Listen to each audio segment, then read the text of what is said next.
இப்படி ஒவ்வொரு நிகழ்ச்சியும் தொடர்ந்து சென்னை கிழக்கு மாவட்டம் சார்பாக 50 நிகழ்ச்சிகள் 60 நிகழ்ச்சிகள் என வடிவமைக்கப்பட்டு நடைபெறும்.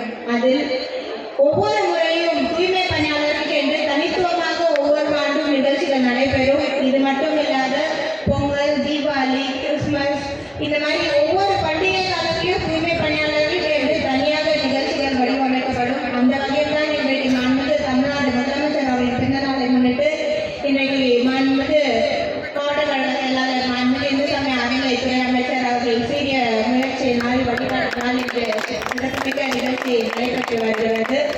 இப்போ அது சிறப்புமிக்க நிகழ்ச்சிக்கு துறையின் அமைச்சராகவும் தூய்மை பணியாளர்களுக்கு என்றும் நல்ல பல திட்டங்களை கொண்டு வந்து செயல்பட்டு வரும் மாண்புமிகு நகராட்சி நிர்வாகத்துறை அமைச்சர் அண்ணன் KN நேரு அவர்களையும் நிகழ்ச்சிக்கு வருகை தந்து சிறப்பித்திருக்கும் வடசென்னை நாடாளுமன்ற உறுப்பினர் அண்ணன் அவர்களையும் சட்டமன்ற உறுப்பினர் அண்ணன் தாயகம் கவி அவர்களையும் மேடையில் அமர்ந்திருக்கக்கூடிய சென்னை மாநகராட்சியின் துணை மேயர் அண்ணன் மகேஷ்குமார் அவர்களையும் மேடையில் அமர்ந்திருக்கக்கூடிய அண்ணன் தமிழன் பிரசன்னா அவர்களையும் வரவேற்புரை ஆற்றியிருக்கக்கூடிய பகுதி கழக செயலாளர் அண்ணன் தமிழ்வேந்தன் அவர்களும் அண்ணன் சாமிகண்ணன் அவர்களையும் மேடையில் அமர்ந்திருக்கக்கூடிய சகோதரர் பாரதி அவர்களையும் மற்றும் தந்தை ராஜன் அவர்களையும் மாமன்ற உறுப்பினர் அண்ணன் சரவணன் அவர்களையும் மற்றும் இங்கு வருகை தந்த அனைத்து தூய்மை பணியாளர்களுக்கும் என்னுடைய இனிய மாலை வணக்கத்தை தெரிவித்துக் கொண்டு இன்றைக்கு மாண்புமிகு தமிழ்நாடு முதலமைச்சர் அவர்களால் எல்லோருக்கும் எல்லாம் என்ற